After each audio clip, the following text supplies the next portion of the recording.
হ্যাঁ বন্ধুরা, আমি কড়াইতে তেল দিয়েছি। আজকে আমি নিয়ে এসেছি ভেটকির কাটা চচ্চড়ি। উত্তম কুমারের বিখ্যাত ভেটকির কাটা চচ্চড়ি, খেতে খুব টেস্ট এবং ভালো লাগবে আপনারা যদি এটা করে খান। যাই হোক, নিশ্চয়ই খাবেন আপনারা। আমি এই দেখুন ভেটকি মাছ বাজার থেকে কাটা নিয়ে এসেছি। এবার এটা আমি ভেজে নেব ফার্স্ট। হ্যাঁ, ভেটকির কাটা আমি নুন হলুদ মাখিয়ে রেখেছি। আমি এবার এটা ভেজে নেব।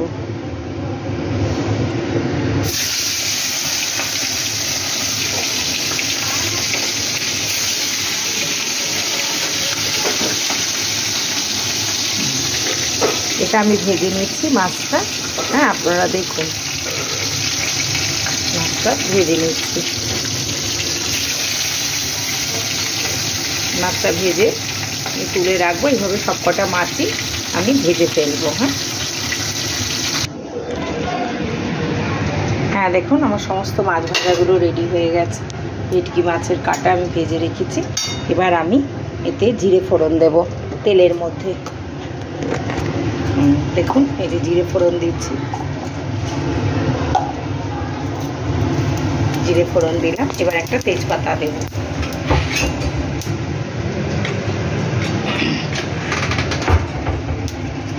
তেজপাতা আমি এবার দিয়ে দেবো। এই যে তেজপাতাটা দিয়ে দিলাম। এবার আমি পেঁয়াজ কুচনো দিয়ে দেবো। পেঁয়াজ আর লঙ্কা একটা কেটে রাখা আমি দিয়ে দিলাম।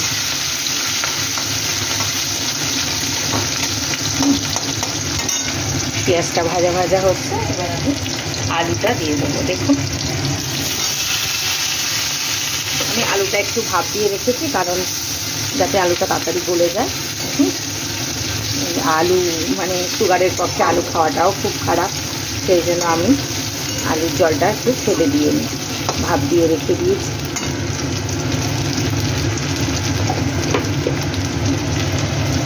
এবার আমি মশলা তৈরি করেছি। এর মধ্যে আমি পেঁয়াজ, রসুন, আদা, লঙ্কা, টমেটো, হ্যাঁ কাঁচা লঙ্কা দিয়েছি। পেঁয়াজ, রসুন, আদা, কাঁচা লঙ্কা, টমেটো দিয়ে আমি এই পেস্টটা তৈরি করেছি। এবার এই পেস্টটা আমি দিয়ে দেবো।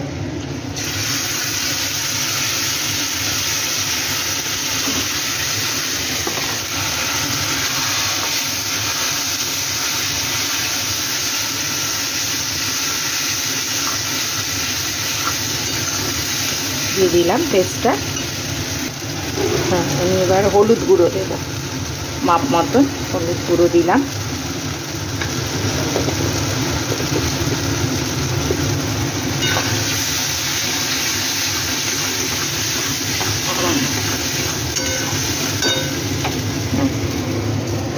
এবার একটু আমি সামান্য লঙ্কার গুঁড়ো দেবো। কাঁচা লঙ্কা যেহেতু পেস্ট, আমি কাঁচা লঙ্কাই বেশি খাই, শুকনো লঙ্কা খাই না। জাস্ট কালারের জন্য আমি একটু শুকনো লঙ্কা দেবো পেস্ট। এই দেখুন, জাস্ট একটুখানি দিলাম কালারের জন্য। আমি কাঁচা লঙ্কাই পছন্দ করি, কিন্তু কাঁচা লঙ্কাতে তো কালারটা ভালো আসে, তাই একটু হালকা করে শুকনো লঙ্কার গুঁড়ো আমি দিয়ে দিলাম। হয়ে এসছে। এবার আমি জিরের গুঁড়ো দেবো। আমি 2 চামচ জিরের গুঁড়ো দেবো। 1 চামচ, এই যে 2 চামচ আমি জিরের গুঁড়ো দিলাম।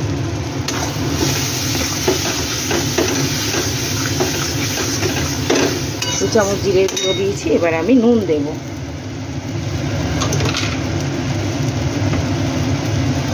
নুনটা দিয়ে দিলাম।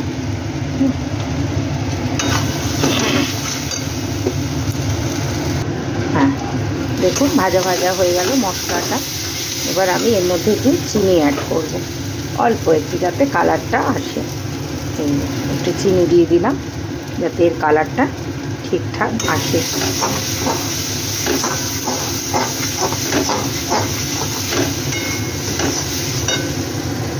একটু মশলার জল দিয়ে দেবো। একটুখানি মশলার জল দিয়ে দিলাম যাতে মশলাটা না পুড়ে যায়।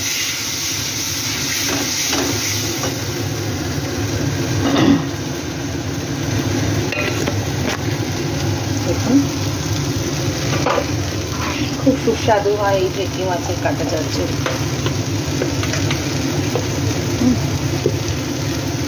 দিয়ে দিলাম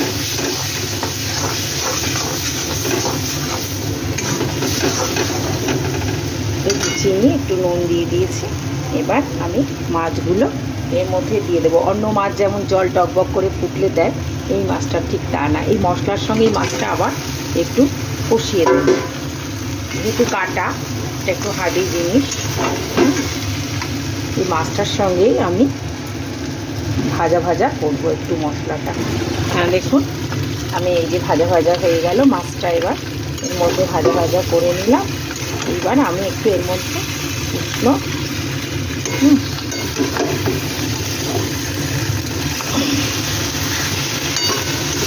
পেটে যাচ্ছে, এবং এর মধ্যে এবার মশলার যে ভেজানো জলটা, উষ্ণ গরম জল মিশিয়েছি এই বাটিটার মধ্যে, এই যে বাটিটার মধ্যে উষ্ণ গরম জল মিশিয়েছি মশলা ভেজানো জলে। এবার এটা আমি দিয়ে দেবো। খুব বেশি জল দেবেন না, কারণ এটা একদম গা মাখা মাখা হবে। খুব জল দিলে এটা হবে না, একদম গা মাখা মাখা এটা হবে। এই রেসিপিটাই হচ্ছে কাটা চচ্চড়ি, তো একদম জল থাকবে না, এই জলটা টেনে যাবে, পুরো সেদ্ধ হবে মাছটা এই জলে। দেখুন এবার টকবক করে ফুটবে, আমি একটু গরম মশলা দিয়ে এটা নামিয়ে দেব। খেয়ে দেখবেন, খুব ভালো লাগবে ভেটকির কাটা চচ্চড়ি। এটা উত্তম কুমারের একদম প্রিয় খাদ্য।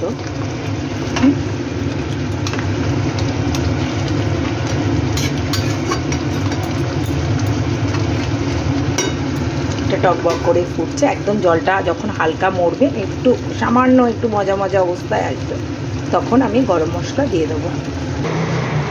হ্যাঁ দেখুন, আমার তরকারিটা প্রায় হয়ে এসছে। হ্যাঁ, এবার আমি একটু গরম মশলা অ্যাড করবো। আমি নিজে বাড়িতে গরম মশলা তৈরি করে রাখি, হালকা করে ভেজে। এই যে দেখুন, সাজিরা, মরিচ, দারচিনি, এলাচ, লবঙ্গ দিয়ে, গোলমরিচ দিয়ে আমি একটু মশলাটা ভেজে তৈরি করে রাখি। সেই মশলাটা আমি এর মধ্যে একটু ছড়িয়ে দিলাম। এবার এটা আমি নেড়ে নামিয়ে দেবো। এরকম একটু রস রস হালকা মতন থাকবে, রস বেশি এর মধ্যে থাকবে না, ঝোলটা একটু কম থাকবে, গা মাখা মাখা, একদম গা মাখা মাখা হবে।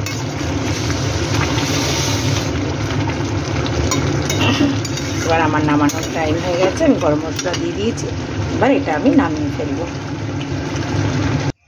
ভেটকি মাছের কাটা চচ্চড়িটা কমপ্লিট হয়ে গেছে। যা